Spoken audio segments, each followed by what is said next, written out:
Conversation with Kelvin Chen because, well, for the most part, we could talk to him about 10 times and still not get it all.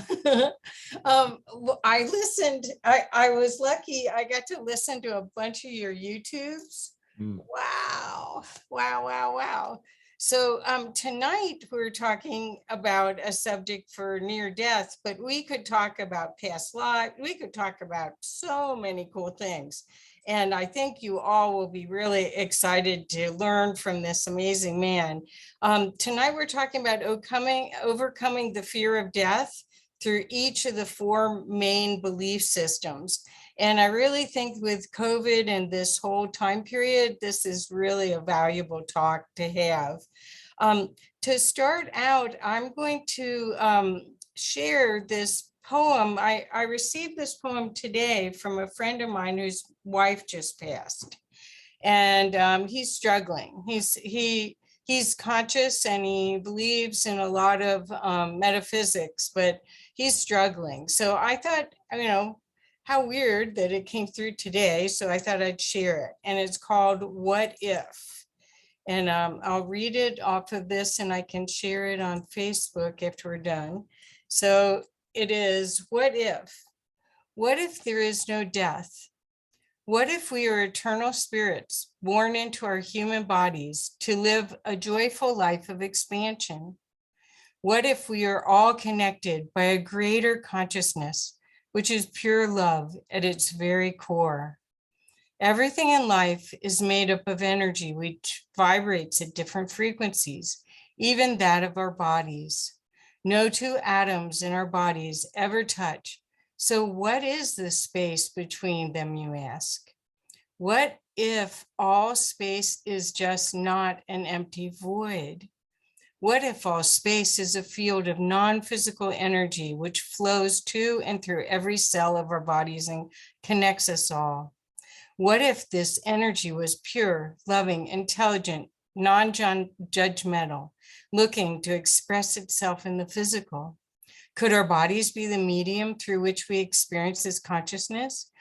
Could our bodies be both human and spirit, both the creator and the creation?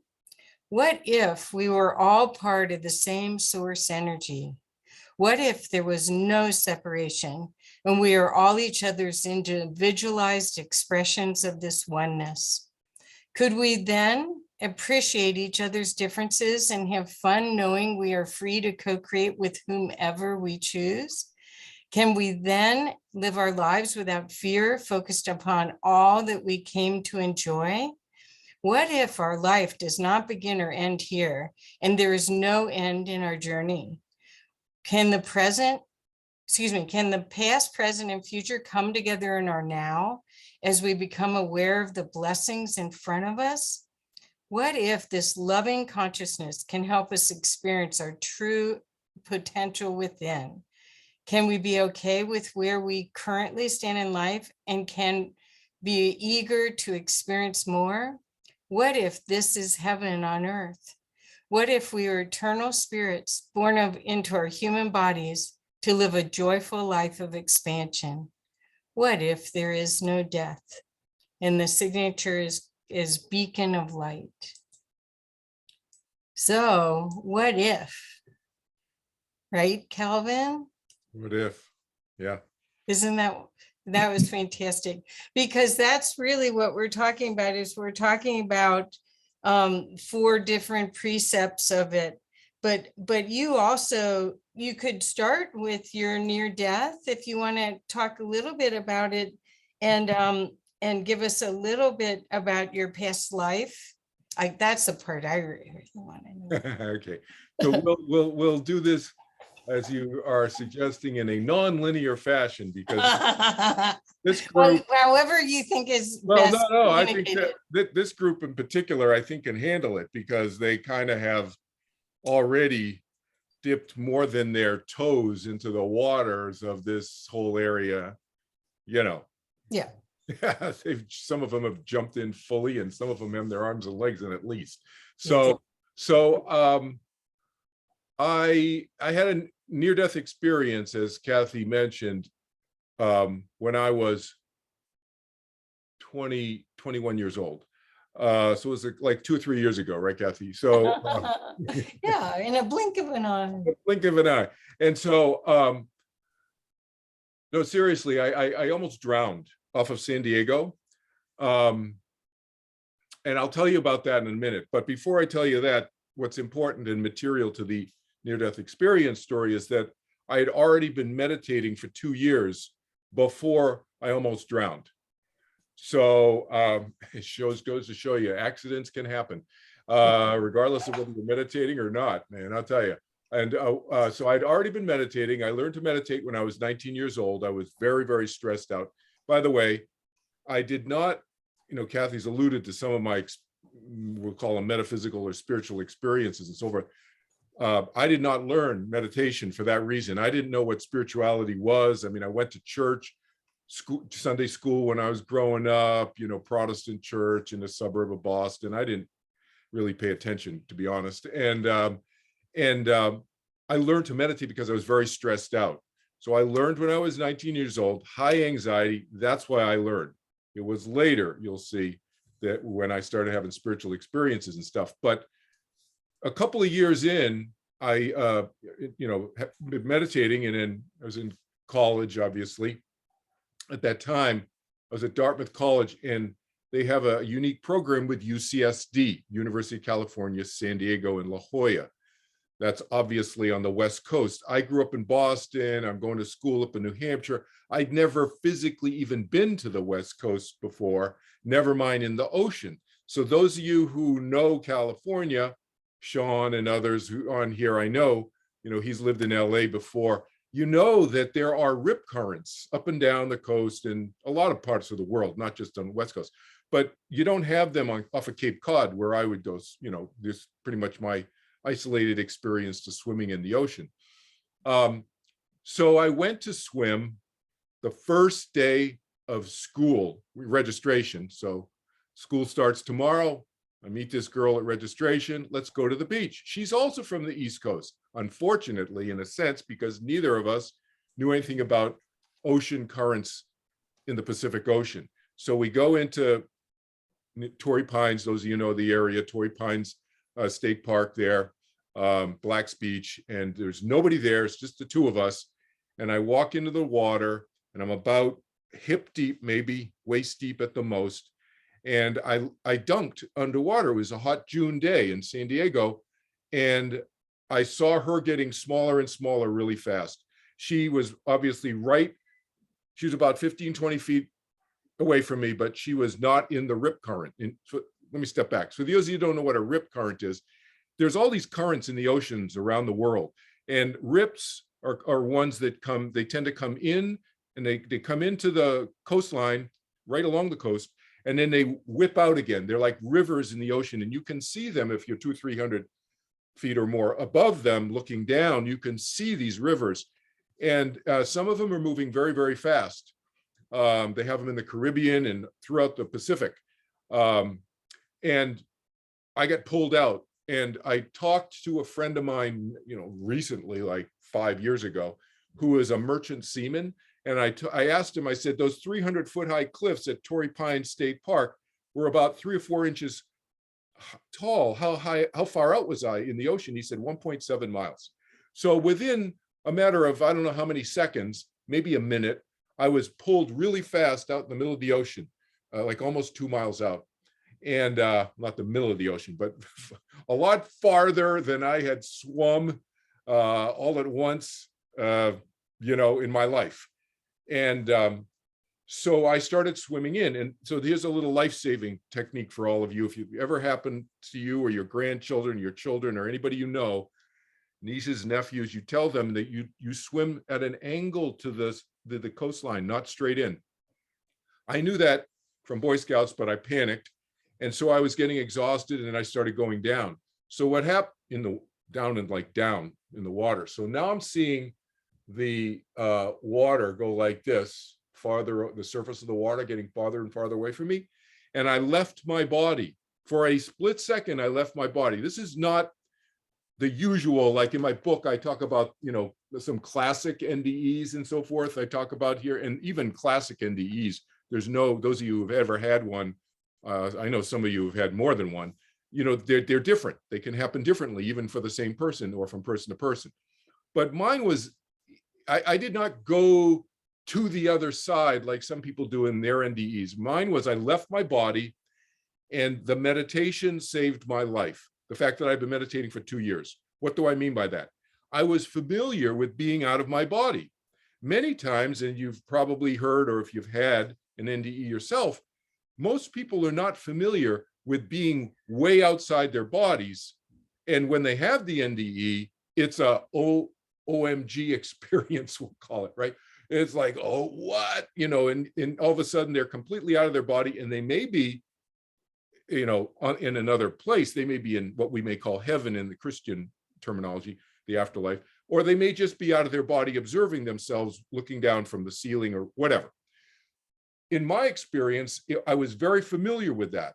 That saved my life, because if I had paused and been in an oh wow kind of mindset, oh wow, you know, like look at my body going down, my body's still going down, gravity's still pulling me. By the time I come to 30 seconds later, and, you know, kind of come to into my, like, realizing it, that's my body, I probably would have been 20, 30 feet down. But because it was a split-second moment thing, I went right back into my body. I knew how to do that. I knew that to do that. And that, and I was only about 3 or 4 feet below the surface at that point. And I struggled, because remember, I'm going down because I'm exhausted, swimming into the current. So I pulled myself up, and then I told myself to take my time, and I just took my time, and the girl I was with said it took about an hour to swim in. So that was my NDE, but it was an unusual, it was not your typical NDE, but there are many, many, many different types of, there's a huge range, you know, of near-death experiences that people can have. What else did you ask me? Oh, past life. So my past life memories started opening up about 7 years after I'd been meditating. So I'm meditating twice a day, you know, doing my thing, going to school. Then I went to graduate school. Then I was teaching meditation, started teaching meditation in 1973. And in 1977, that's when my past life memories opened up. And I didn't even believe in reincarnation, past lives. I'd hear people talking about it, you know, on these meditation courses that I'd go to. And I go, yeah, okay, all right. Their imagination's going wild. You know, I was very skeptical about it until I started having my own experiences. And then in the mid-1980s, I spontaneously opened up to the other side, and I started getting communications. And again, I was skeptical about that. Maybe I watched too many Star Trek movies. I don't know what's going on. Well, is this me? Is it not me? And then it became very clear to me what was me and what was not me. Just and similarly in the past life memories, they was spontaneous. I've never had a past life regression session. I just evidently don't need to. Just happens spontaneously. And so my memories go back about 6,000 years now, approximately 24 different lifetimes that I have memories of, various degrees and amounts of memories from them. So there you go, Kathy. Thank you. That was perfect. So you had said 25 lifetimes, right? Something like that. Something like that, yeah. Okay. So are all those lifetimes happening at this time? No. All at the same time? No, so time isn't linear. My experience time is linear. There's a past, present, and a future. Okay. And that when people talk about it seemingly at the same time, I think there's a couple of different, there could be many different reasons, but there's two that pop to mind for people thinking that, because sometimes we can have memories, and I've probably had, I don't know, I haven't counted, but thousands of memories from those 25 different lifetimes over the last 6,000 years. And they can be so real. I mean, real, like all the senses, all the 5 senses going on. Wow. And everything all at the same, so real that it seems like it's going on right now. It's like, am I in battle right now? You know, I have rocks in my teeth. I can feel the rocks in my teeth, you know, that kind of thing, because the hooves of the, you know, dig at the dust, the rocks, the sand blowing up, coming on your face when you're in battle. so forth, like 1,000 years ago, for example, or even like 200-300 years ago. So, if they're so real, that's one reason I think that idea can kind of, germinate. Another reason is if you've ever had any experiences on the other side, people can think sometimes that time seems simultaneous or whatever, like stuff is going on at the same time, because my experience on the other side, because you and I have had lots of offline conversations, I've had lots of experiences on the other side, and separate from just communicating with people who are beings on the other side, is that my experience is that we can move really fast because we're energy, like you said kind of in your opening thing. If we're energy, then energy can move really fast. You don't have any physical restraints. There's no physical biological body. You have an energy body. And a physicist might say, okay, that's a physical body because it's energy. Okay, fine, whatever. We don't want to nitpick that, but it's energy. It can move really fast. And light, what's the speed of light? It's like, I looked it up. What is it? Like 700 million miles per hour. It's just ridiculous.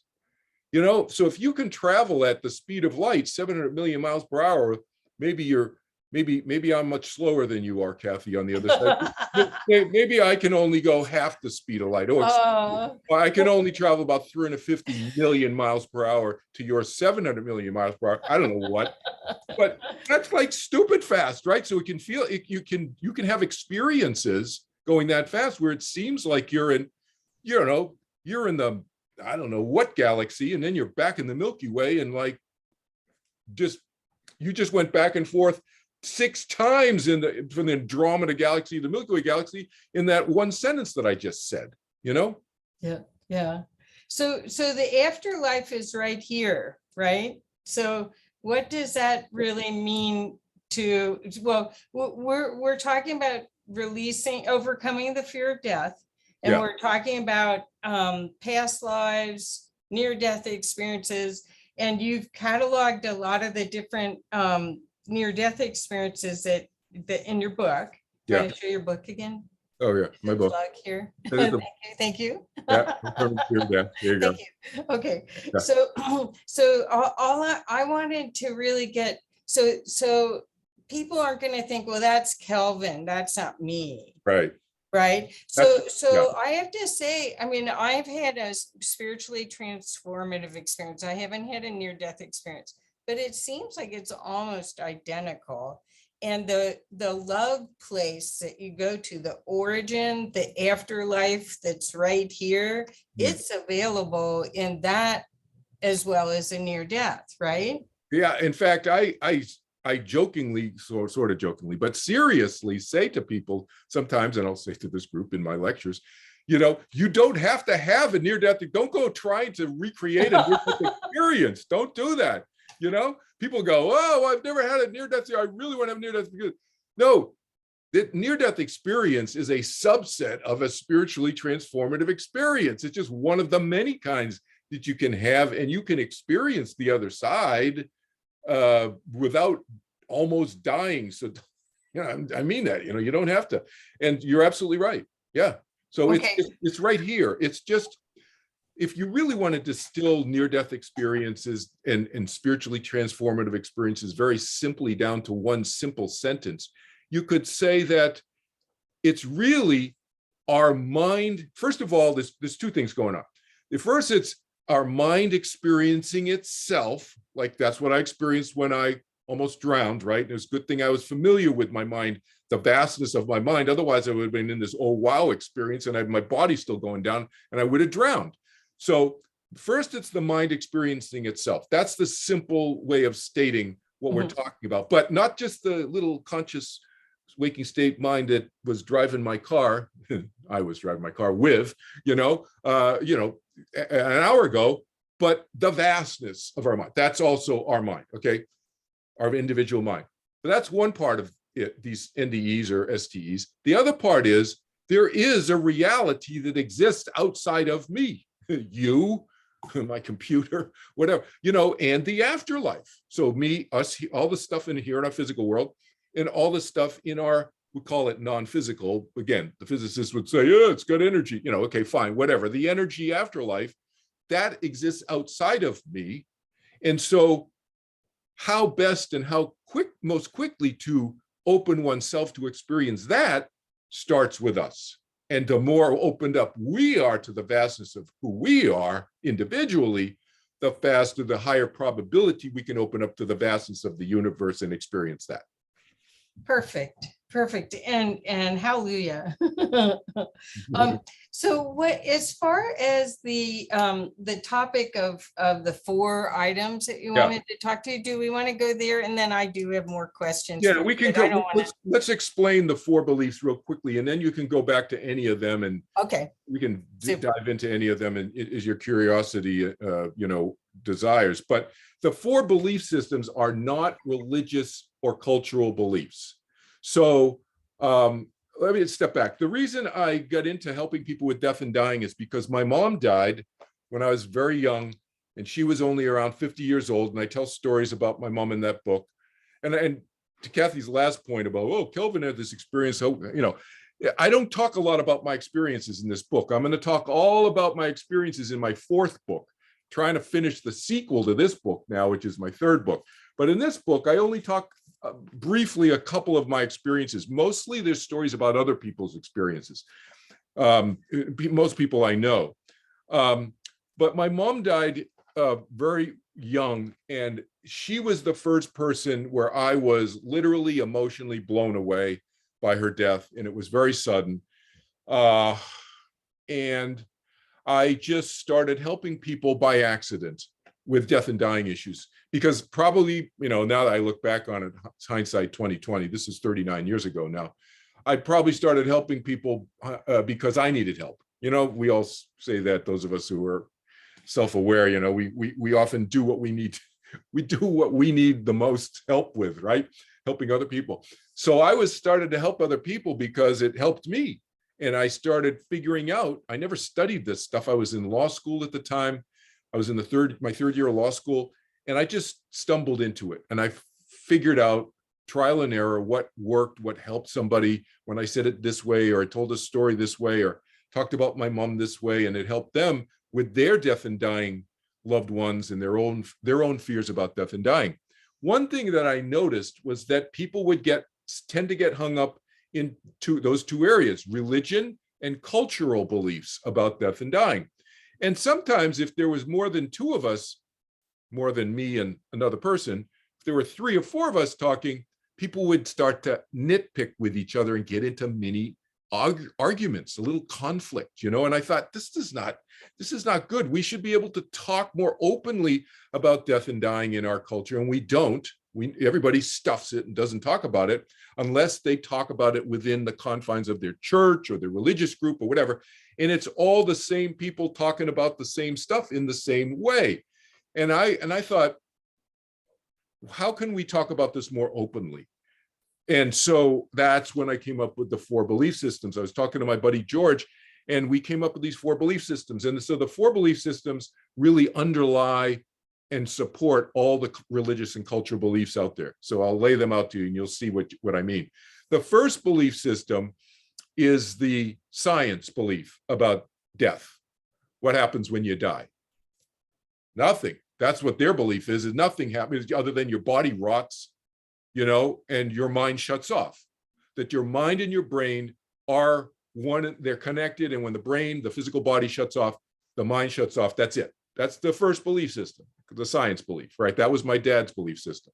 Second belief system, I call the fear of continued existence, fear of continued existence. So whether you believe in an afterlife or not, there's some fear for whatever reasons. And I'm going to talk about how to deal with those different fears and so forth. I'm talking about it in my 3rd book, but I stay focused in this book on giving tips on how to overcome the fear about death itself. Third belief system that exists out there is I don't have any fear. I'm good with it. I don't have any fear at all. That's the third belief system. They believe in an afterlife, but there's no fear. And maybe even looking forward to it. The 4th belief system is reincarnation, past lives, believe in an afterlife, but the mind's going to continue and it can hang out on the other side in the afterlife, or what, Christian, terminology we call heaven, for as long as you want. But you can come back if you want, and you can take another, have another lifetime in another physical body, if you want to. Reincarnation. Those are the 4 beliefs. Some people are hybrids. They sit on the fence between some of them. That's okay. So I take people wherever they're at in my work. This is one of the arms of my nonprofit work. And I help people overcome their fear of death. They do not have to believe what I believe. I don't even tell them what I believe unless they obviously ask me. I'll tell them. But so I help a lot of people who have no belief in an afterlife, and they're freaked out about death and dying. So they don't have to change their beliefs. That's my teaching in all of my teaching. And I think you guys, those of you who were with us in CCC, the last time I spoke, I'm sure I said that to you. You don't have to change your beliefs. I'm here to give people ideas. You run with what works, and you shelve the stuff that doesn't resonate. So Kelvin, you do volunteer, nonprofit work and volunteer work with people. What are your most favorite things that you've done with that work? Because you've been doing this for a while. Yeah, wow. Well, excuse me. Favorite is an interesting word. So but the one that was most moving for me, well, it's hard to say most. I'll give you a couple of different examples, okay? So I'll give you one quick one and then a little bit longer one. So the quick one, I do this for free, what I'm going to describe to you now. I help people who are at end of life or in a coma. They can't speak, or they're just nearing end of life. Maybe they can speak. This woman, so either way, communicate or not communicate, doesn't matter to me. But I do this for free. And then when they're at the end of life, because what do you get a charge? I mean, I'm not here to take advantage of people, right? So they need help, and they're usually desperate, right? So I help them. And so this woman contacted me. This is the daughter I'm telling you about now. I'm guessing she's probably 45, 50 years old, something like that. She contacted me from England, from London, England. She found me online, Overcoming the Fear of Death. She Googles it. People find me online. And she said, I don't know if you can help, but the doctors cannot figure out why my mom is still alive because she has so much painkillers in her. I don't know, morphine and whatever else they had in her. And they were managing her pain responsibly. And they were not going to give her any more because they're being responsible about it. But the doctors told the daughter that she already has so much in her that for this long, they can't figure out that she's hanging on.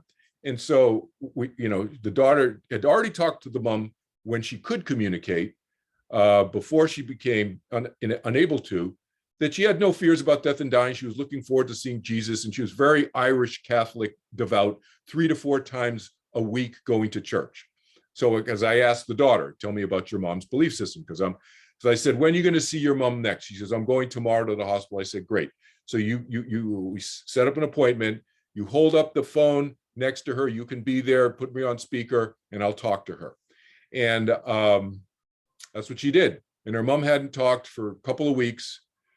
She was conscious, but those of you who've had any experiences with people who are dying, sometimes they'll open their eyes up and they may be blinking, but you can't tell if anybody's home. Like, are they there or are they already on the other side? But their physical body is waking up, and she can't move. She couldn't move. Okay. So she was in that state. So she knew her mom was awake. She's blinking. And so she held the phone up, and I talked to her through her belief system, about her Irish Catholic belief system. I talked to her through that lens about what would happen, and that Jesus would meet her and all this stuff. And I gave her a picture of what would happen, a description, and I probably talked to her for about 5-10 minutes at the most.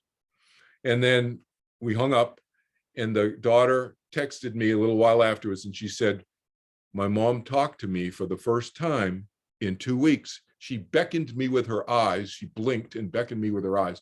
So I went over and I put my ear down to her lips, and she just said one word, beautiful. And it was the last word she ever spoke, because she went into a coma that night and she died the next day.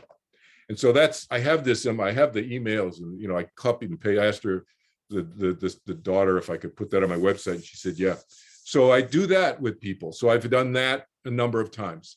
Here's another one. This was local in Los Angeles. This a woman contacted me again, found me on the internet. She was lucid enough to Google, work her laptop and so forth, at least at this point in her dying process. And her best friend was already there in the house staying with her. And so she had her best friend call me up and she vetted me and she said, okay, I'm going to tell Lark about you and so forth. And the woman's name was Lark, who was dying. And she had a lung transplant that was being rejected by her body. So I met her on April and the rejection started in February. And so they knew that it was days or weeks, not months, for her to live. And so by the time I got there, her husband's there, her 96-year-old mother, who's strong as a horse, is there, her sister or brother, and nieces, etc. The house is full of people by the time I got there. So I taught her to meditate immediately because her desire was not to be afraid of death. So I said, well, let me teach you something that you will never forget. And Lark, at some point, you might not be able to, incommunicado, not be able to communicate with people. You will never, ever forget this, what I'm teaching you. And I'm getting a little emotional now. And she was conscious, and we talked about death and dying. We talked about what her belief system, and we talked through she was Jewish, and we talked about, but she was like not a Jew, but grew up Jewish. She was not into it anymore, but, so he had a hybrid kind of belief system. We talked about that and what would happen and so forth. She couldn't communicate for about the last 10 days. She died 3 weeks to the day I met her. 3 weeks. And I sat with her the day she died. Well, she died that night, and I went every day. She was here in Los Angeles, and I went every day to sit with her for a couple hours and meditate with her and just sit with her, even when she couldn't communicate anymore. And after she died, I sat with her in her room, and they had her dressed very nicely, lying in state in her bedroom with lots of flowers around and stuff. And she came and talked to me. And then another guy who I became actually good friends with died recently of, was it glioblastoma, brain tumor, huge brain tumor, younger than I am. And he's a very close friend of mine, a very, very close friend of a friend of mine. And I meditated with him almost every day for a year. And then he just recently died a couple months ago. So those are like the most moving things for me. Obviously, I help people who are not dying and who just have fears about death and dying. And then for them, and they start as young as 16, my youngest is 16 years old in that category. And she's in New York, and she's good. Now she can live the rest of her 80 years or whatever. She's got 70 years free from the fear. So that's very rewarding in obviously to help anybody, doesn't matter what age, but especially 16, 17, 18, 19, 20-year-olds, So last year's IANS online conference was you don't die alone. Right. And do you want to speak to that too? Because Sure. The fear is that you'll lose everything you built. You think this is so real. And Right. that, oh no, it's not, turning a page in a book. Oh no, no more book. Right. So could you speak to that? Sure. Yeah. So first, there's a bunch of degrees to that question and answer. So as Kathy alluded to, I spoke with several other very experienced people on that panel at the IANS conference last year, that we don't die alone, whatever the actual name of the panel was, something like that. And because in COVID situation, the IANS folks, the organizers, thought that would be a very timely topic, because people were physically in hospitals holding up their, or the nurse or whoever would hold up their smartphone or tablet so that they could say goodbye to, or the family, because the families couldn't be in the room with them because they had COVID and they were dying of COVID. So we spoke about this idea that nobody really dies alone. You may die physically alone, but the room is full. And I've had this experience myself with people who I've been with. Like I tell a story in here about Jimmy, and I was with Jimmy for probably 2 months, living in his house. I was dating his daughter, and so we lived in the house with Jimmy and took care of him every day for the last 2 or 3 weeks before he died. And we were with him at the moment, in the room with him at around 10 in the morning when he died. And so you can feel the presence of, sometimes those of you who have had any experience volunteering, or some of you may be hospice doctors or nurses yourself, and you've had this experience, and or just been in a hospital, never mind hospice, but been in that environment. And sometimes, not all the time, but sometimes you can feel the presence, but they're there all the time. Sometimes we can feel it more strongly than other times. But they're there, and it's friends and loved ones to greet. And there's a whole greeting party, really, and it helps the dying person acclimate. And there are what I call counselors. I just call them counselors. There's nobody, people don't have titles. This is Kelvin Chin informal linguistics. Okay. So it's like there are counselors who you may not know. They may not be family or friends or whatever, but they're there to help you acclimate. And especially for anybody who's listening here now, who's live, or maybe listening to the recording later, who's had a loved one who's died by suicide, which is horrific and tragic. And I get emotional thinking about it because I help so many parents. I've never experienced this, knock on wood, anybody who's, in my family, but I've helped so many families with this. It's so tragic, that somebody would be so distraught to take their own life. And they often are a little bit confused because, first of all, if they have my dad's belief system, they're confused because, like, well, wait a minute, I thought I wasn't going to not exist anymore for the science belief, right? And all of a sudden they're still there. Then their body's not there, but their mind is still working and their personality is still continuing and they still remember. And so there's counselors for everybody, but especially for people like that who may be confused for various reasons. Not suicide's not just the only reason. Somebody might be confused. So there's a lot of help is the point. And I say that to people so that they feel they can take a deep breath and they're okay. That there's lots of, it's not just friends and loved ones, but there are others to help acclimate people.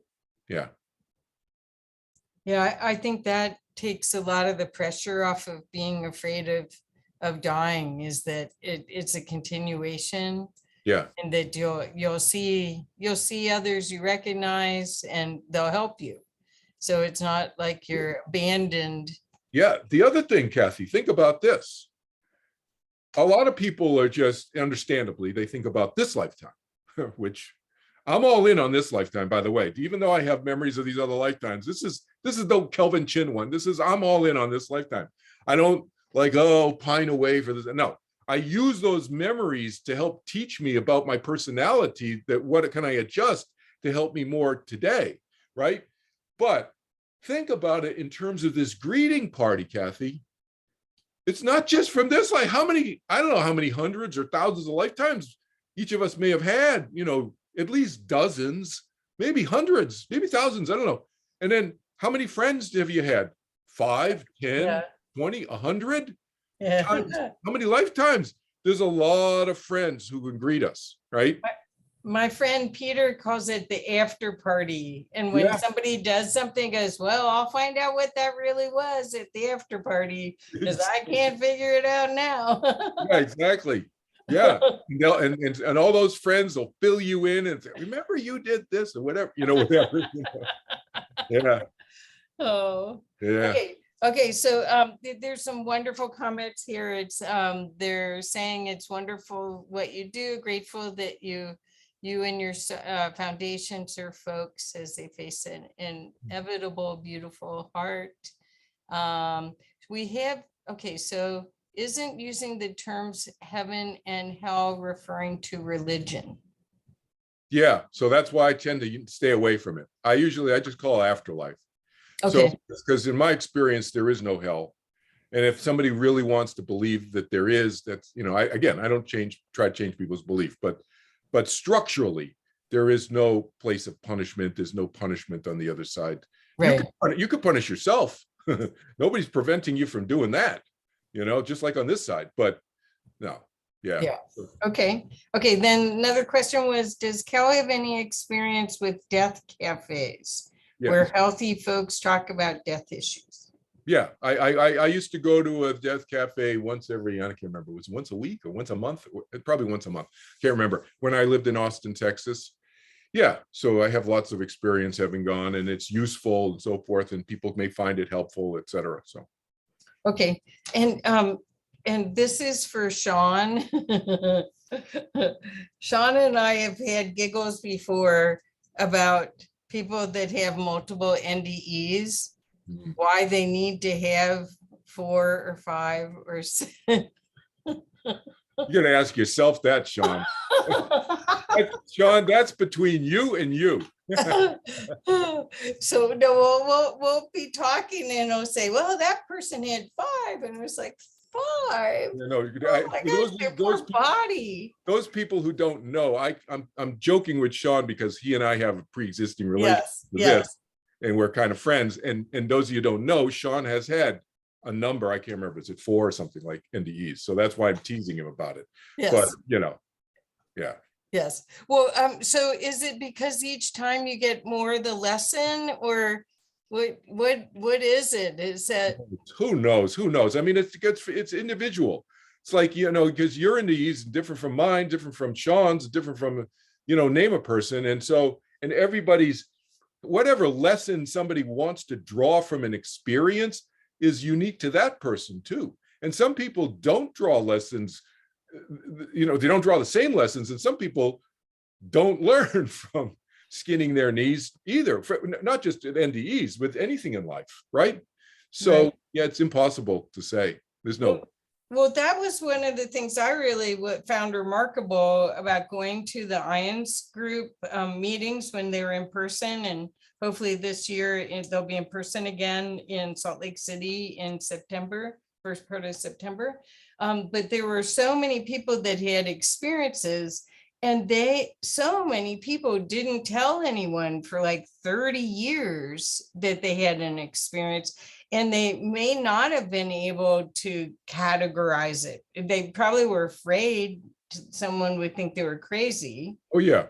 Some people are afraid of that. And I have clients who have contacted me, and they've had NDEs, and they've been directly, not indirect, they've been directly told that if they share that with somebody, their minister, their priest, or whatever, then they're going to be sent to a psychiatrist. Institutionalized. Yeah, medicated. Yeah. Whatever. Wow. Yeah. Yep. Wow. So Sean put it's going in for tune-ups. Yeah, exactly. Well, that can happen too. But like I said, you don't have to have an NDE to go in for a tune-up. You can close your eyes and you can connect and have you can spiritually connect with yourself, is the point, without having to go into Sean's extreme. So, that's why I said, Sean, you got to figure that out. But I mean, there are a bunch of people that it's like a badge of courage. Well, I've had 6, well, I've had 7. Yeah, that's kind of silliness in my mind, because that goes to one of the essays that I have in the other book, that the book we talked about, the other book. Yeah, Marcus Aurelius. Yeah, this idea of the importance of being important becomes the important thing for some people, just showing how important they are. And so whether it's a spiritual experience, or whether it's money, or whether it's where their kid goes to school, or what grades they got, or it can be anything. So it can be, spiritual people are just as susceptible as to that foible, who call it that, the frailty of falling down that rabbit hole, as anybody else. So we need to. Where's that come from? That comes from insecurity. inner insecurity, right?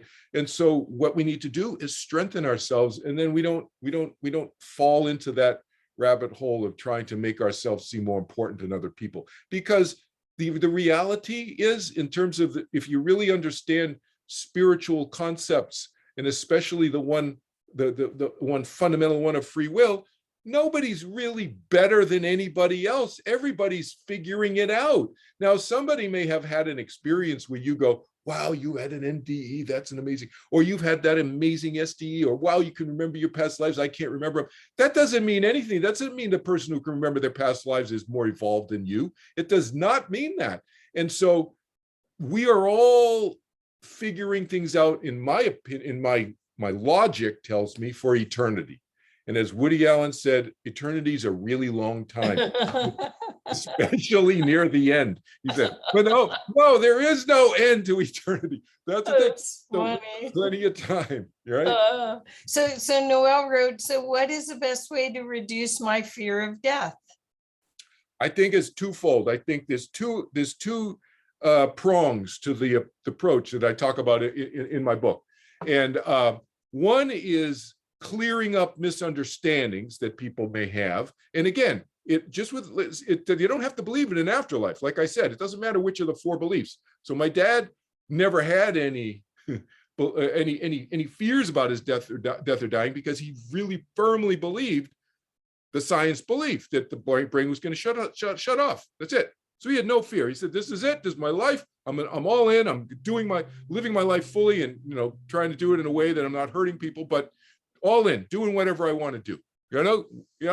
And so within the framework of social mores and laws and all that stuff. Okay. But most people who say that their first beliefs, they have fear because they're not sure. And so the fear of uncertainty, how do you deal with that? So as I said, two-pronged. One is clearing up misunderstandings about the afterlife. Oh, am I going to be punished and all that? And so we can talk about that. That's content-oriented. Getting rid of the fear of uncertainty is more experiential. It's not so, because you can't just say content to the person. Like, change your thinking. You think positive thoughts and you'll feel great. I'll feel great for about 5 minutes or 5 hours or maybe 5 days. And then I'm back in the tank again, feeling freaked out, because changing my thoughts is not going to do it long term. So changing the underlying fear of uncertainty, which is really what fear of death distills down to, if you really look at it, because we don't know. We're all going to know when we know. So how do you get rid of the fear? I tell people I cannot get rid of uncertainty. That's part of the universe we live in. There's free will, different choices, and so forth. Stuff happens, but I can help you get rid of the fear. So how do we do that? We balance the brain chemistry, and then we expand our conscious capacity of the mind, the vastness of the mind that we talked about earlier in our talk this evening together. How do we expand outside what the psychology professor at the University of Houston told one of my students, he called it the 8-inch plastic bucket part of our mind, our waking state part of our mind, that has like 10 ping pong balls bouncing in and out, 10, 15, whatever, the exact number doesn't matter. You think those are your thoughts and your emotions, and you think that's your mind, 8 inches. No, it's huge. It's this big, huge Houston Astrodome football stadium. It's huge, but you don't know that because it's dark and there's no lights on, and you're the only one in there, and there's this little desk lamp over the 8-inch bucket, and you think that's it. So that was the end of his analogy. So I've taken his analogy, I've expanded on it, and I said, that's what I teach people to do. How to expand their conscious capacity and turn the light switches on in the rest of this 90,000 seat empty stadium, which is our mind, analogously. And then our fears dissipate. The anxiety reduces. Why? Because you feel more powerful. You feel more foundationally grounded and centered and balanced and just self-confident, because it's like, okay, that's how powerful and how big my mind is. Bring it on. I don't care. Uncertainty, I can handle it. Right. Well, all of a sudden you're fascinated with all of it rather than fearful of it. Yes, anyway, exactly. because it's a new adventure. Yes, exactly right. Right. Okay. Well, so we've got a couple more great questions here. Dr. Pamela Durales asked, have you had encounters with your dad after he died? I know that answer. Any any change of his scientific belief after he died? Well, the short answer to all those questions are yes, yes, and yes, and yes. Or if there were 3 or 4, I can't remember how many questions. The short answer is yes. So I'll tell you a couple of funny stories. So I'm going to tell you one that's not in my book. I'm just going to briefly allude to the one that's in my book, because you know about that one, Kathy. That's the he visited us 3 times before he died. When I took his ashes, well, not just me, but my brothers and my sister, our families, we took his ashes to Hawaii to be interred at the military cemetery. Those of you, Sean knows, in the Punch Bowl at the U.S. It's like the military, cemetery of the Pacific, something like that is the name. But the locals call it the Punch Bowl because it's in an extinct volcano that looks like a punch bowl. It's this gorgeous view of Waikiki and so forth, and it's a beautiful cemetery. That's where my dad's ashes are. And so he visited us 3 times. That's all I'm going to say about that. This is a more recent one. The one that's not in my book happened obviously since I wrote the book. And more recently, just a year or 2 ago, this happened. And one of my meditation one of my students, my fear of death students, contacted me, and to this day I've never met this guy Joseph, and he lives in Ohio or Indiana, someplace there in the Midwest. And I taught him to meditate. I talked to him. I took the 2-prong approach, right? I talked to him about his death and dying, content-wise, through his belief system. He's very religious and so forth. And so I talked through that lens, and when I taught him to meditate to help change his brain chemistry and balance that and expand his conscious capacity. And those of you who don't know, I was a test subject in the first medical studies ever done on any kind of meditation in 1970 and 71 in the US. It was published in all the medical journals and everything. They took blood samples. So that's how I know about the brain chemistry and all this stuff. Well, Joseph sends me a text. And the text says, Kelvin, I think your dad visited me last night. And I'm like, whoa, whoa, whoa, whoa, whoa, what? So I'm reading this. Okay, I got the text from the guy, right? That's all he says. So that's like a text, Kathy. You get a text like that. You don't text the person back. You pick the phone up, right?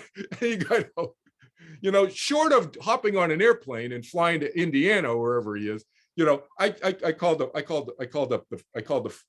up, and he tells me, it's like, Joseph, what are you talking about? He said, I had this dream, and he's been having lucid dreams for his, he thinks his whole life, I think Joseph was in his late 40s, early 50s, something like that now. And so this was just a year or 2 ago, right? And so he says, yeah, in my dream, Joseph is flying a World War II bomber over the ocean.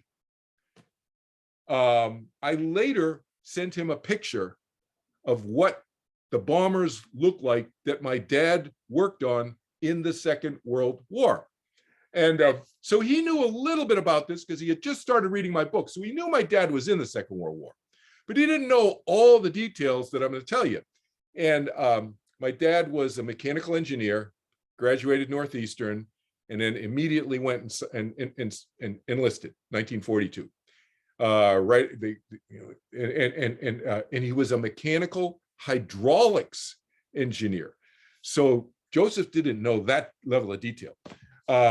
And so he says, yeah, in this dream, this young Asian officer comes up from the rear of the plane, the bomber, and we're flying over the ocean, and he comes up and we're talking about the hydraulics in the engines of the bomber, and if the hydraulic fluids are proper and the levels and all this stuff in there. And he said, yep, everything's good. I checked everything, everything's good. And so and then this young Asian officer looks at me, Joseph telling me this, he looks up at me and he smiles and he goes, you're afraid of death, aren't you? And Joseph says to him, how do you know that? There's only 6 people in the world I've ever told this to, and the 6th person I just told 3 weeks ago. And the young Asian officer goes, I'm getting a little emotional right now.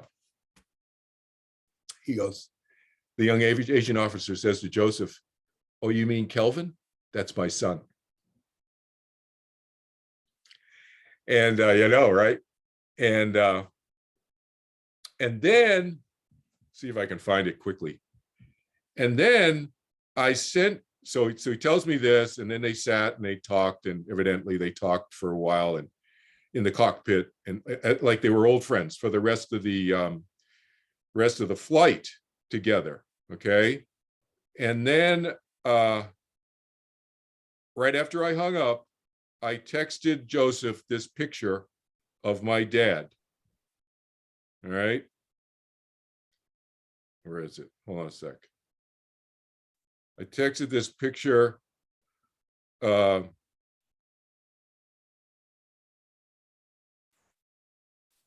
my dad to Joseph. And this is a picture of my dad. Here it is. Here you go. That's a picture of my dad.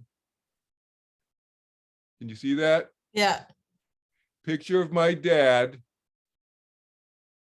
in the Second World War in his uniform. And Joseph sent me a text back and he said, I'm not kidding you. That's exactly what the guy looked like in my dream. And that's what he was wearing in my dream.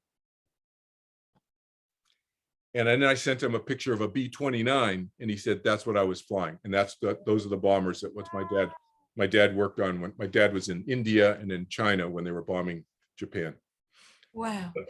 So he made sure that it got back to you. That was yeah, exactly. So he's watching what you're doing from the other side. Yeah, and he visited my daughter another time about 2 or 3 months after my dad died in 1999. He came and visited my daughter, and my kids have been steeped in this stuff. My daughter's 27 now. My son is 33 years old. My kids have been steeped in this stuff since birth, because I've been having these experiences since long before they were born. It's no big deal. My daughter just told us this like 5-6 years ago. She told her mom and me that my dad and mom visited her. She didn't even, like, yeah, what do I got to tell you? It's like a big deal. Wow. Okay, so here's another one Noelle and Bob put in. Yeah. I have a friend dying. What do I say to her, and what do I say to those that have just lost a partner, even though I don't believe that we lose anyone? Right. How to comfort? ? Yeah. So those are two different groups of people. You have the person, what I heard was this person dying, and Right. then the other people, right? Who have loved ones who are dying, right? Right. So the dying person, I would just go through what I did do something similar to what I did on page 56. If you have this book, you can just write this down if you're going to get it later, but page 56, 57, 58, 59. So those 4 pages is a good example of what to do. Because I took my friend Jimmy, who I told you about, who was dating his daughter at the time, who was dying, and we moved in with him. And so it kind of goes through it literally goes through step by step. I tell him this story, what I did with him. And so, but without going all the details, I'll just tell you, the first thing you do is you talk about, you want to find out what their belief system is, because you don't want to step on people's toes. And their belief system may be similar to yours, or maybe somewhat similar, maybe very different. So depending on where they are, that's the lens you want to look through, because God forbid, we're not there to stress them out more. It's like, well, you got to change your belief system. No, that's like the worst thing to do, in my opinion. Okay, I get it, why people do it. They're well-intentioned and all that, but that's not, the person is not in a malleable state typically. Then they're freaking out. Okay, if you're having that kind of conversation with them. If they're all open and they're like totally cool, then you're having a different conversation. It's not a fear-based one, but that's not the question here. So so that's what first thing. And then I would look through their lens, which is what I do. I lay that out in the book, as you know, Kathy. So how to look through that lens of that person, and you tell some stories, and you see if there's any doubts in their belief system, because very often there will be some doubts. And those doubts, like Jimmy and the Jimmy story here on page 56, I think I said, whatever it is. He said, well, I'm not sure. He said this. So I said, what's your belief system? Well, I think that's it. So I said, oh, that's my dad's belief system. And he goes, but I'm not, but I think that's what happens. I said, what do you mean you think that's what happens? So, well, I'm not sure. So I did not lead the witness. Those of you who are lawyers out there, you know what I mean. You don't want to lead the person and say, well, what do you mean by that? You mean by this, that, this? No, don't do that. But I asked open-ended questions and to kind of find out more of what he meant, in this case, Jimmy. So that's what I would suggest you do. And then once you figured out what their belief system is, then you can talk to them more clearly about their fears. You ask them what their fears are, and you see if their fears match up with their belief system, because sometimes they don't. Sometimes they make no sense. And sometimes I point that out to people and I'll connect with them. Like, I'm working with people in 55 countries now. So like, I'll connect with them 2 months later on WhatsApp. I'll send them a message around the world, whatever, and say, yeah, how you doing? Say, oh, the conversation I had with you, great, I'm good. They don't even need another conversation. Right? They're good. Okay, fine. And I do that for free, by the way. I do a free first phone call on my nonprofit. I do free first phone call about anything I do with people. So, so that's what I would do with those people. Now, the other group of people who have the dying loved one, that, again, I would do a variation of that same thing, is to find out what their belief systems are. And if you have a group of them, they may have different belief systems. Right. So depending on how well they're getting along, because just to be candid, I've worked with a lot of families, and not all of them, sometimes their stuff just hits the fan, when their loved one is dying, especially if there's property involved, forget about it, but even if there's not property involved, emotionally, it stirs the dust up. And so if it's that kind of situation, I would talk to them privately. I would talk to individually and privately, people in that group. I would not talk to them in a group, because then you're going to end up doing a group mediation, which I've done that in the legal world. And that's like, yeah, it's not easy.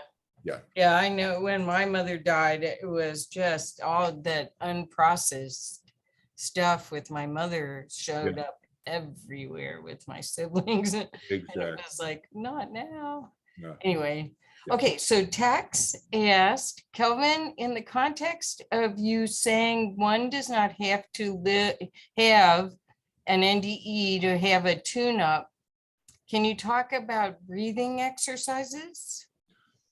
I don't teach breathing exercises. There are many people who teach breathing exercises out there. I teach a meditation process does not involve breathing. And it's very easy, as Kathy will experience in a few weeks, couple weeks. Yeah. 2 weeks, I think you're taking a class. Yeah. So it's very easy, no focusing of the mind, no clearing the mind of thoughts. Doesn't matter, your mind goes here and there.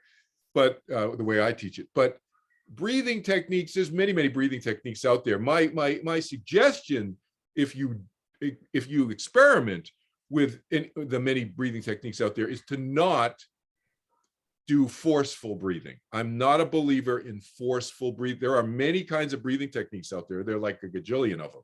And I've done all of them. I don't have done all of them. I've done the range of them out there. And I'm not a proponent of the forceful ones.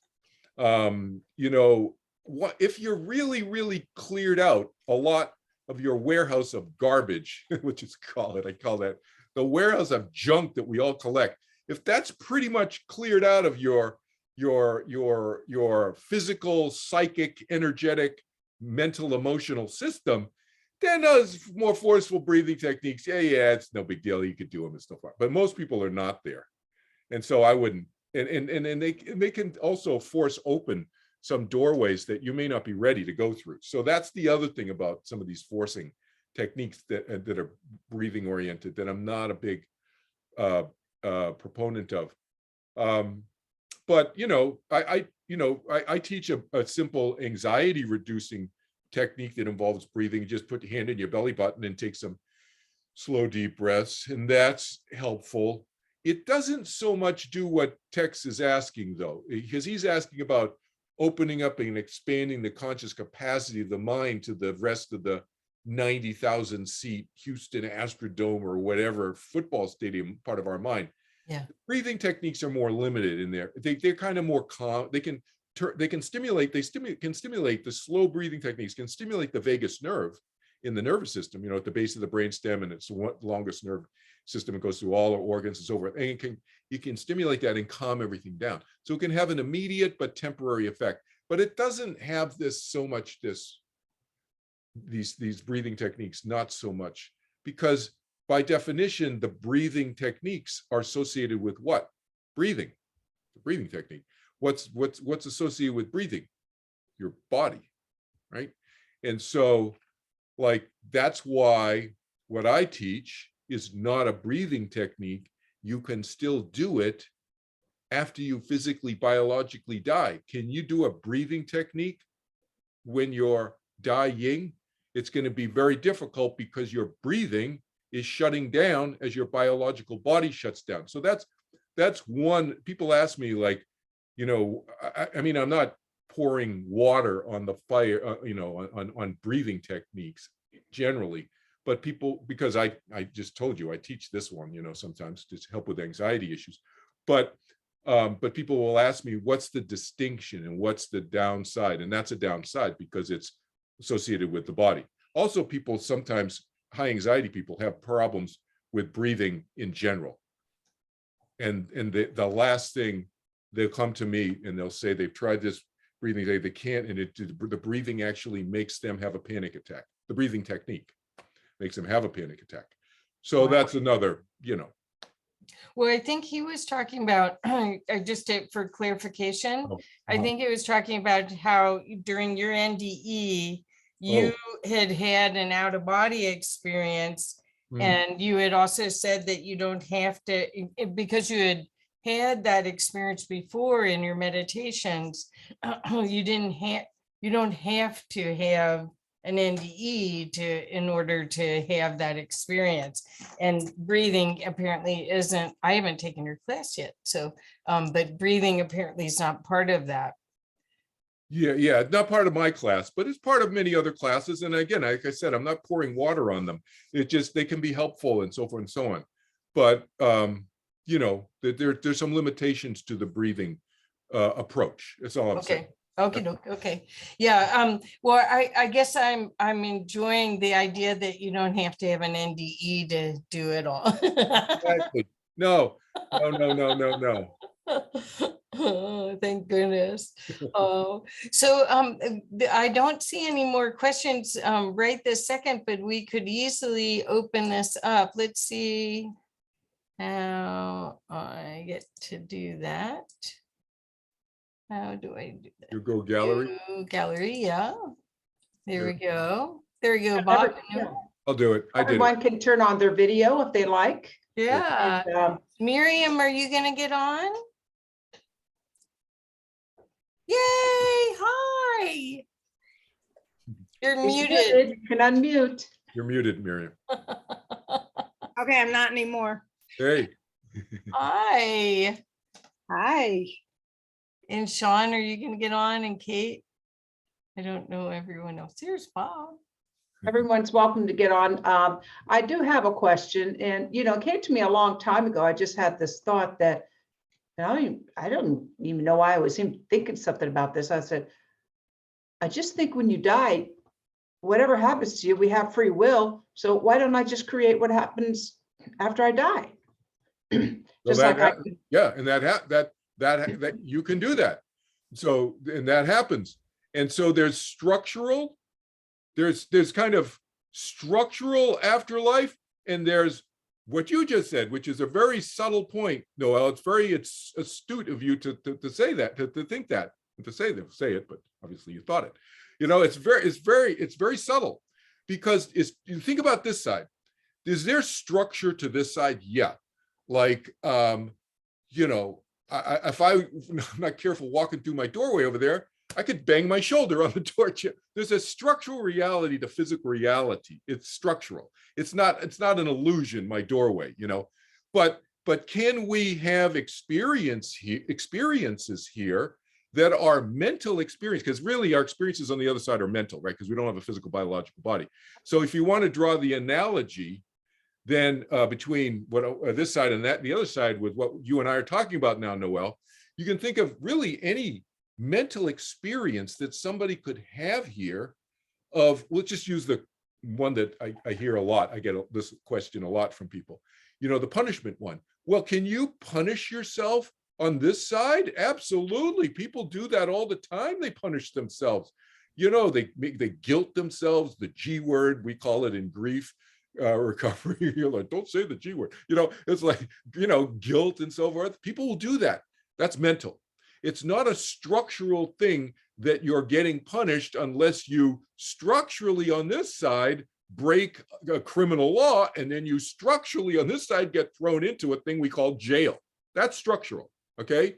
That's social laws, norms and so forth, mores, criminal laws, prison, etc. It's a place, it's a physical structural place. But you can mentally punish yourself. So on the other side, there's no prisons, there's no structural, like on the other side. But can somebody punish themselves on the other side? They have the free will to do that. Just like you get. Well, yeah, I wasn't thinking about doing that. I was thinking I was gonna have the best party. No. You have free will to have a party on the other side with all of your friends and go to the most beautiful beach. Even Yeah. Not throwing water on Sean here, but even a more beautiful beach than in Hawaii. I don't know if that possibly exists. I don't know. Perfect. Oh, that's great. Oh, great. So Thank you. yeah, thank you. Tex had his hand up, and then Pamela has her hand up again. So here we go, Tex. Yeah, well, for beaches, I could recommend the Seychelles. I mean, that can give some competition to Hawaii, but that's okay. That's a different story. Yeah, anyway, can you get me on a plane there, Tex? Let's have a conversation about that offline. Okay. That's right, offline. Okay. Now, okay, in an NDE, presumably one has stopped breathing. Okay. Now, I know that there are some exercises where, like you breathe in and out like 30 times, and then the last out, you try to hold your out breath as long as possible, which apparently induces your vagus nerve to produce DMT, referred to as God molecule. Now that can apparently help to, like healing or whatever in the body. That's what I was trying to get at. Oh, I see. I tried to. You're familiar with more about that than I am. No, I'm not too familiar about it. I mean, I've seen like Wim Hof and some other, like read a little bit, but I don't know that much about it. But I'm just, as you talk, it was excellent. It's paradigm shifting, mind opening. But I just thought maybe there's a link there with NDE and holding one's breath, something like that. But yeah, I mean, I don't know, Tex. I mean, like I don't know about that. But my thing is, I'm not into holding my breath. Like except when I almost drowned. I'm glad I did hold my breath. But seriously, I'm not not just holding my breath. Let me say, I will even go higher up than the more general in the 100,000 foot on. I'm not into playing with my body. I'm not into like manipulating my chemistry, and except in a good, healthy way. Like I eat healthy food, and I hydrate, and I work out, and I exercise every day, and that kind of good chemistry. I'm not into manipulating the natural flow of what my body is doing, which holding my breath would do, unless I'm swimming underwater, of course. But so to me, I like to take a more natural approach. Because why? Because my system, and each of our systems are different from each other, but my system is operating in a certain way, and it's working pretty well, and I don't want to mess it up. Why do I want to induce something that is not naturally happening to me at that given moment in time? And that's why, I guess, I don't know, I've never done any, I'm not averse to do any past life regressions or whatever, or anything like that. I'm not averse to it, and I don't think anything negative would happen, but I don't need to. So why would I bother when this all just naturally kind of unfolds? So that's kind of my bias. So I just state it as my bias, and you may not have that kind of biases, and but you know, that's the way I kind of live my life, really, you know. Very wise, very wise. Yeah. Thank you. Because balance to me is what's important, and that includes memories. So I don't go searching for past life memories either. And those of you, you know, who, you know, when you read it, you'll read it in my 4th book eventually, but those of you who've seen some of my YouTube videos, I get into some of them, and they're like, I got this 1979, something pops up, and in 1990 something, another piece of that lifetime, and then 2015 another piece, and they go together, and it's just spontaneous. It's not because I'm thinking, sitting around thinking, oh, I want to remember, you know, it's just, no, it's just that's, I'm very organic about my self-development, I guess is what I'm saying. Yeah. That's so cool. I think all of us want to be that organic.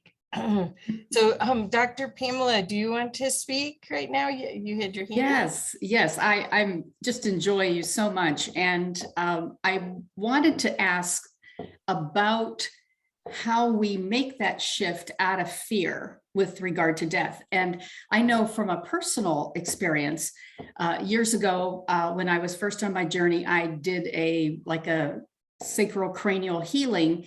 And I was talking with a dear friend and cousin who'd passed. And I told her out loud in this healing that I would see her soon. And it was shocking to me when I realized it. And my stepdaughter was in the room, and my sister was performing this on me. And I said, oh, you know, time and eternity is like, you know, but for 3 weeks, I thought I was going to die. And I mean, I was really very much afraid.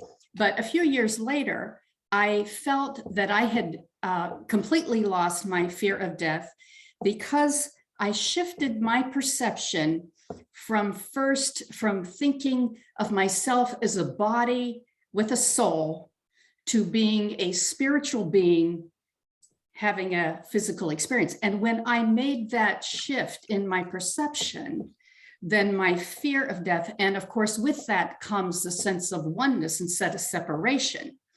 And so I just wondered if that was a common experience, or if that kind of shift helps people, or is something useful to use in terms of working with other people. Well, the thing is, first of all, the blanket statement is whatever works is great.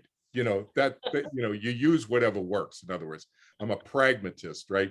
So could that work with some folks? Yes, sure.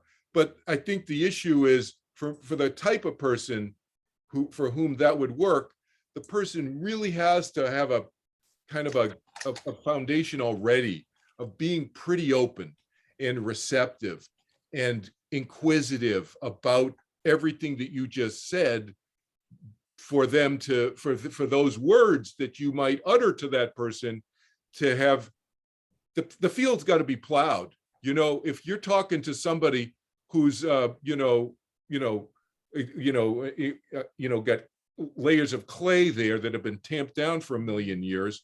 And then, you know, it's the seeds of what you just said that are beautiful seeds are going to fall there, and it's going to sit there, and it's going to get burnt by the sun. You know, it's that.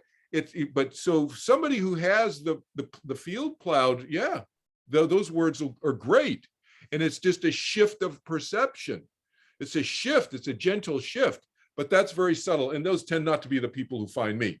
So, but yeah, the short answer is yes, with the right person. Most of the people who find me are just, they're having panic attacks. So, you know, they're in that state, right? Literally. Panic attacks, anxiety attacks, waking up middle of the night, during the day, can't work. A lot of them are on disability, literally, around the world, not just here in the US, around the world. They're on disability because this is so, that's when they find me, because they're desperate, right? So they've hit the internet. So those are most of the people. So it wouldn't work with them, but sure, it would work with the right person. Yeah. Well, thank you so much. Or anybody else? Miriam, did you want to add anything or real quick? You're muted, dear. Here. I said it was wonderful. I have nothing to add, no questions. Oh, okay. She's another Kelvin fan now. And Sean, nothing to add? No, just, okay. No, just thank you. It was wonderful. Enjoyed it very much. Always. Okay, then I'll ask one last question Okay. for me. Haven't we already decided how we're dying and leaving this planet before we ever came here? You might do that, but you might not. Not everybody does. You might, but even if you did, there's no guarantees that it will work out that way, because as you pointed out in your first point, or one of your first, I think you were the first one to ask a question about free will. So if you have free will, you could change your mind, even if you did have a plan to die at a certain point before you came in other words, is what I'm assuming you're saying. And you could change your mind at any time for whatever reason, because you have free will. And the other reason that it could happen differently is that even if you want to leave the planet on the date and in the way that you've decided before you were born, Kathy may want you to hang around longer, and she's influencing you, and you're kind of like, oh, well, wait a minute, Kathy, I got a date. I got a date to leave. And then she goes, but Noel, I need you to pick me up at the car repair place because I'm stranded. She influences your decision making. You go, all right, all right, and so that. But I'm just kind of jokingly, but seriously, there are lots of other minds who you don't know who are influencing us too. And maybe you wanted to do it in a certain way, and maybe it's a certain location, and for whatever reason, there's a COVID, or something breakout, and then they close the place. And then you're like, that beautiful beach. I'm dying on the beach at sunset. And that's day. And close the beach. And you're not allowed on the beach. I'm sure it's not on the conscious level, but I was so, someone said we have several exit points that we plan out ahead of time. Some people might, and a lot of people, because this whole planning thing, just think about it this way from 100,000 foot. How many people do you know? Think about just the people you know. How many of them are planners? They've planned their life out. Their jobs, their children. My husband.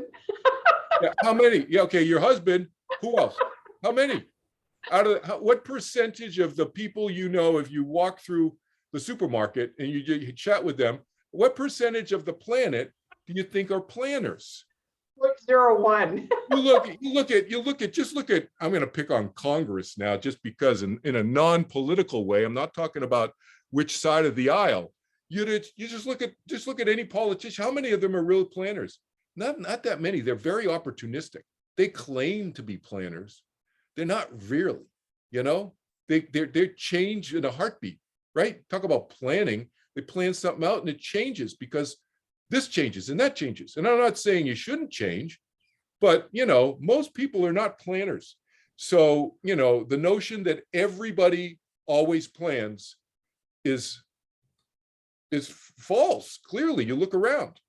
Not everybody always plans. Some people plan. And so, yeah. Perfect. Well, thank you so much. We're out of time, but we'll have to do this again and again and again. Thank you so much, Kelvin. I love your storytelling. I feel it's a great way to learn. And I love what you share because it makes everything accessible to us and gives us more the chance to be in the driver's seat rather than victims of our circumstances. Yep. Good point. And Kelvin, tell us about this class you have coming up and how people can come. Yes. That one's full, I think. Oh, well, the meditation class I have coming up, the Kathy's going to be in a couple weeks there. That is a waiting list. And then I have another one, I think is 1 or 2 seats left in March. But you can go on my website, turningwithin.org, turningwithin.org. That's my meditation website. I have 4 websites. The easiest way to navigate is just Google my name. And then you see one of the websites. You go to the bottom of any page on any of the websites, and there's hot links to the other 3. So my kelvinchin.org website is my more spiritually oriented website. And then I have one on overcoming the fear of death. And then I have one for my books. So, but I also have an Afterlife series that starts on another 6-part series starting on February 20th, Sunday, February 20th at 10 o'clock Pacific time, 1 o'clock Eastern time, for over 12 weeks, every other week, 6 sessions. And that you can watch a preview of what I'm going to talk about in the Afterlife series classes on my kelvinchin.org website. So you just go there, look for the Afterlife series, and there's 2 short videos there, 20 minutes long, something like that. And I talk about what I'm going to talk about. And so this will be the 13th time I'm doing the 6-part series. So I get into reincarnation, NDEs, what happens when we die, who greets us, what am I leaving out? Communicating with the other side, what part of us continues for eternity, and what part of us continues from lifetime to lifetime, et cetera. I get into all of that in great detail. The sessions started out 13 sessions ago. It started out about an hour and a half to each session. Now they're 2 to 3 hours each, because I'll speak for an hour or an hour and 20, and people will ask me questions for an hour and a half to 2 hours. After that, after each session. That would be me. So, and I record it if people can't make them all. Not everybody can make them all live, and some people don't even make any of them live, and they just send me questions. And so February 20th, Sunday, is the next one. Wonderful. Thank you. About every 4 months. Thank you. Thank you, Kelvin. Always a pleasure to Wow. see you. And I have one thing to say to you. I asked you whether your mustache and whether your facial hair was new, and you said no. But I was looking at the back cover of your book, Yeah. and I was going like, I thought I just no, he's. So Yeah, I'm just having it's fun about, with I it. think this is a COVID facial. This is COVID facial hair. This is like, This is same here. yeah. Well, thank you everyone for coming. It's Yes, been a thank joy you. to be with you. And Wonderful. come back next week. We have something completely different. Grandmother Mary Fix, who is a Scottish grandmother. And she's going to be sharing a lot of her wisdom. So very unusual. She's going to have a fire keeper. She's going to have 3 different celebrants around the world with us. So it's very interesting.